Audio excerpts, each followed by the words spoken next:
उस ऋषिवर देव दयानंद जी का हम एहसान ना भुला पाएंगे, उस ऋषि का ऋण ना चुका पाएंगे। निवेदन आपसे करना चाहता हूं कि जिसने भी ऋषिवर देव दयानंद जी को देखा है, जिसने भी ऋषिवर देव दयानंद जी को पढ़ा है, वो ऋषि का दीवाना हो गया, ऋषि का परवाना हो गया।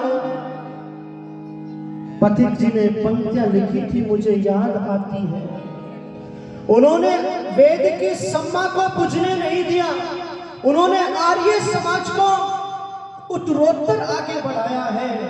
अपने घर के ऐशो आराम की जिंदगी को छोड़ करके ऋषि के मिशन को आगे बढ़ाया है। जिस दिन ऋषि का काम नहीं होता था, उस दिन ये कहते थे आज तो भोजन खाना करना बेकार ही रहा, भोजन हजम नहीं होता था। जिस दिन ऋषि का काम नहीं होता था, ऐसे ऐसे लोग पैदा हुए।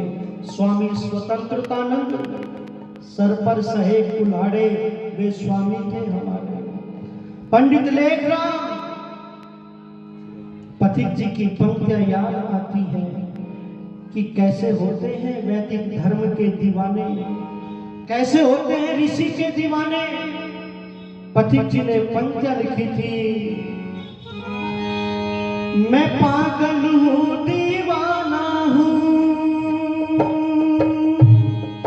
अलमस्त मस्त मस्ताना हूँ, जो समा जनाई ऋषिवर ने उस समा का मैं परवाया हूँ।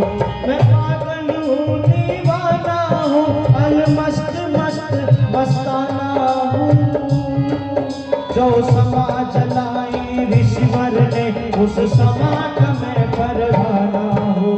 मैं पागल हूँ दीवाना हूँ,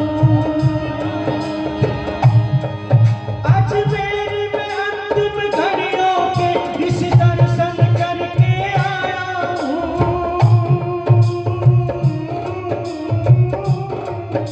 मैं काम करूँगा ऋषिवर का संकल्प हृदय में लाया हूँ। गुरुमत को लोगो मत रोको, मैं अपनों में बेगाना हूँ, जो समा जलाए ऋषिवर ने उस समा का मैं परवाना हूँ। मैं पागल हूँ दीवाना हूँ, अलमस्त मस्त मस्ताना हूँ, जो समा जलाए ऋषिवर ने उस समा का मैं परवाना हूँ। बीमार पुत्र को छोड़ चला जाति के लाल बचाने को, मर गया पुत्र को ये बोला, हर एक आता है जाने को।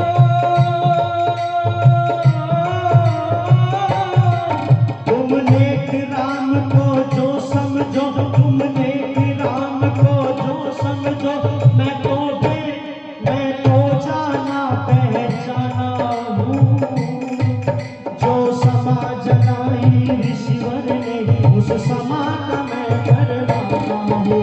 मैं पागल हूँ दीवाना हूँ, अलमस्त मस्त मस्ताना हूँ, जो समा जलाई ऋषिवर ने उस समा का मैं परवाना हूँ, जो समा जलाई ऋषिवर ने उस समा का मैं परवाना हूँ। जरा उस घटना को याद करना आइयो। पंडित लेखराम महीनों महीनों घर से बाहर रह करके वेद का प्रचार किया करते थे, और कई महीनों के बाद में घर लौटे हैं। पत्र रख दिया गया, भोजन की थाली आ गई। पत्र को पढ़ा तो उसमें लिखा था, पंडित जी जितना शीघ्र हो सके उतनी शीघ्रता से आ जाओ। बहुत सारे नौजवान अपने सनातन धर्म को छोड़ करके विधर्मी बनने के लिए तैयार हो रहे हैं। एक मौलवी ने शास्त्रार्थ के लिए ललकार दिया है, और आर्यों पुत्र बीमार है, जरा विचार करना। और ये घटना मेरे साथ में भी घटी। जुलाई की घटना, पानीपत में मेरा कार्यक्रम 5 दिन का, और संयोग ऐसा बना कल को कार्यक्रम पे जाना है। आज रात्रि में बेटे को बहुत बहुत तेज बुखार, 100 से ऊपर बुखार, पूरा शरीर उसका का तप रहा था, गर्म था, पूरा शरीर तप रहा था। सुबह होते ही मैं डॉक्टर के पास में लेकर के गया उसको, तो वो बुखार कम होने पर ना आए। अब मैंने सोचा भाई कार्यक्रम पे जाना है, अब क्या करूं। बेटा मुझे छोड़ने के लिए तैयार नहीं है, कह रहा है पापा जाओ मत, वो मेरे गोद से ही नीचे ना उतर। उसका बुखार नहीं उतर रहा था। मैंने कार्यक्रम वालों को फोन किया, मगा जी ऐसा मेरा बेटा हो गया बीमार, वीडियो कॉल कर लो। बोले जी कैसे भी करो आ जाओ, हमारा तो कार्यक्रम बिगड़ जाएगा। बोले जी करो, कुछ भी करो, आपको आना ही पड़ेगा। उधर बेटा मुझे छोड़ने के लिए तैयार नहीं है। अंतोगत्वा लेखराम की घटना मुझको याद आ रही थी। मैं डॉक्टरनी के पास में गया, मैंने उसको बताया कि मैं तो सनातन धर्म का एक प्रचारक हूँ, मेरा बेटा बीमार है, अब बताइए मुझे इस परिस्थिति में क्या करना है। उस डॉक्टरनी ने कहा मोहित जी देखो तुम्हारा काम एडमिट करने का था, तुम्हारी माँ तुम्हारी पत्नी यहाँ पर सुरक्षित है और हम लोग जो है इसकी इलाज शुरू हो गया है, बोतल चढ़ रही है, दवाई लग रही है, सब काम वो हो रहा है, अब आप जा सकते हो, अब इसमें कोई घबराने वाली बात नहीं है। मैं वहां से बस में बैठ करके चल तो दिया, पर मेरी स्थिति क्या है वो मैं ही जान सकता था। पर वो कहा है कि जो भगवान का काम करता है ना, भगवान रक्षा भी करता है। उसी दिन जो है 10 बजे तक नॉर्मल रिपोर्ट आ गई, तो ये भगवान की कृपा थी। निवेदन आपसे करना चाहता हूं, ये बहुत बड़ा काम है ये वेद प्रचार का। बेटा बीमार है और उसके साथ में तो घटना ऐसी घट गई, माँ आई, पत्नी आई नहीं। कभी इतिहास के पन्नों को उठा करके पढ़ना, पुत्र मोह होता क्या है। पुत्र मोह, इस पुत्र मोह में बड़े बड़े राजाओं को झुकते देखा है, टूटते देखा है। राजा दशरथ से पूछना पुत्र मोह क्या होता है, महात्मा बुद्ध से पूछना, महाराणा प्रताप से पूछना कि पुत्र मोह क्या होता है। पुत्र मोह जिससे राजा दशरथ को मरते देखा है, पुत्र मोह मानव की कोमल रेखा है, छोड़ ना पाए थे जिस दुर्बलता को प्रताप भीवन में। लेख राम तुम जीत गए उस दुर्बलता को, तुम जीत गए उस दुर्बलता को, उन लालों को बचा लिया। और अगले दिन पत्र पहुंच गया कि तुम्हारा बेटा चल बसा है, तुम्हारा बेटा मृत्यु काल कलवित हो गया है। तो पंडित लेख राम ने मानो गुरु गोविंद सिंह के स्वर में स्वर मिला करके कहा था, जिसके 4 बेटे राष्ट्र के लिए धर्म के लिए बलि हो गए थे गुरु गोविंद सिंह के, गुरु गोविंद सिंह ने कहा था इन सुतन के वास्ते वार दिए सुत 4, और ये 4 मरे तो क्या हुआ, ये जीवित कई हजार, ये जीवित कई हजार। पंडित लेख राम ने भी ये कहा मेरा इकलौता बेटा गया है तो क्या बात है, चला गया, सब आते ही हैं आने और जाने के लिए, पर मैंने सैकड़ों लाख जाति के बचा लिए हैं। वही जीवन सफल है जो काम आए धर्म और जाति के लिए, वही जीवन सफल है। और हर बार अपने प्राणों को धर्म के लिए, जाति के लिए समर्पित करता हूँ। निवेदन आपसे करने लगा हूँ, उस लेख राम की जीवन को आप उठा करके पढ़ेंगे, वो ऋषि का दीवाना था। और दूसरी ओर जिसने सारी शंकाओं से मेरा पीछा छुड़वाया है,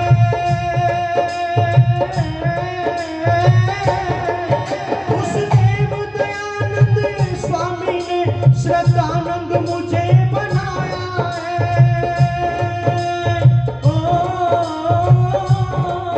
मैं उसी के पावन चरणों में एक छोटा सा नजराना हूँ, जो समा जलाई ऋषिवर ने उस समा का मैं परवाना हूँ। मैं पागल हूँ, दीवाना हूँ, अलमस्त मस्त मस्ताना हूँ, जो समा जलाई ऋषिवर ने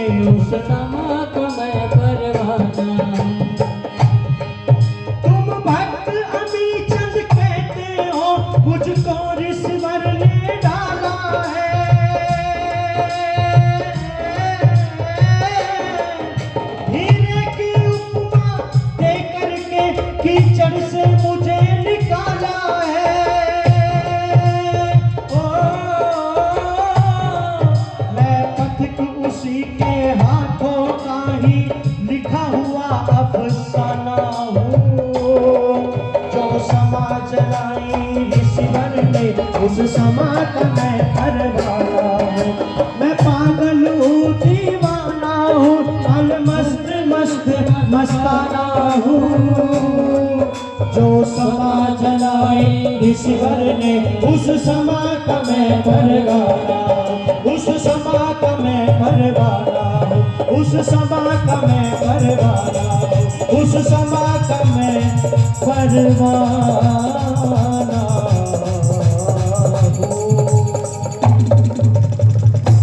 स्वामी श्रद्धानंद जी के जीवन की घटना मुझको याद आती है।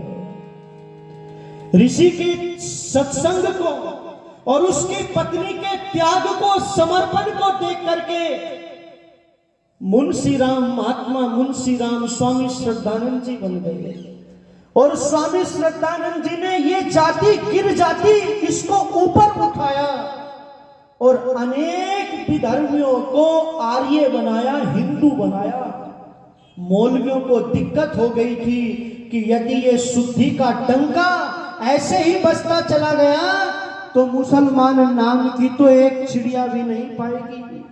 कभी पुस्तक उठा करके पढ़ना, भारतीय मुसलमानों के हिंदू पूर्वज, इस पुस्तक को उठा करके पढ़ना, तुम्हारे रोंगटे खड़े हो जाएंगे, खून खोल जाएंगे। जिन्हें आन प्यारी थी वो बलिदान हो गए, जिन्हें आन प्यारी थी वो बलिदान हो गए, और जिन्हें जान प्यारी थी वो मुसलमान हो गए, मुसलमान हो गए। उस पुस्तक को उठा करके पढ़ना। निवेदन आपसे करना चाहता हूं मैं, ऋषि स्वामी श्रद्धानंद जी ने गुरुकुल कांगड़ी की स्थापना की और उस गुरुकुल कांगड़ी से बम के गोले बनकर के तैयार हुए, बम के गोले बनकर के तैयार हुए। एक घटना मुझको याद आती है कि आर्य समाज के सेवक ने भी शुद्धि आंदोलन चलाया है, शुद्धि आंदोलन। एक घटना है इधर की, क्या नाम, फर्रुखाबाद की तरफ की।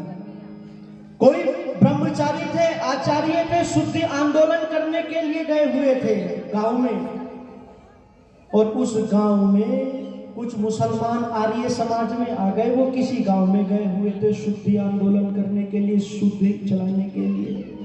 20-25 नौजवान आ गए, 20-25 व्यक्ति मुसलमान आ गए। आर्य समाज का सेवक देखेगा आप,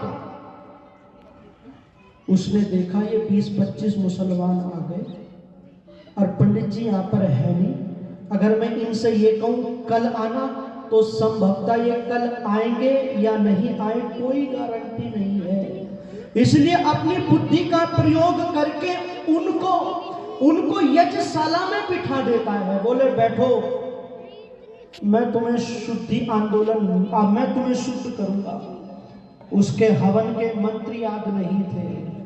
ओम बोल करके अग्नि प्रज्वलित कर दी और घी सामग्री की आहुति ऐसे लगवाई, निकल मुसलमानी स्वाहा, निकल अल्लाह स्वाहा, हिंदू बने स्वाहा। ये कहकर के गायत्री को जनेऊ दे दिया और बोला तुम हिंदू बन गए, जाओ। वे चल गए। और जब ये घटना उसने उस विद्वान को बताई, जब वो आया, तो उस घटना से इतना प्रभावित हुआ वो आचार्य, उसने वो घटना जो है पत्र के माध्यम से स्वामी श्रद्धानंद जी को लिख करके भेज दी।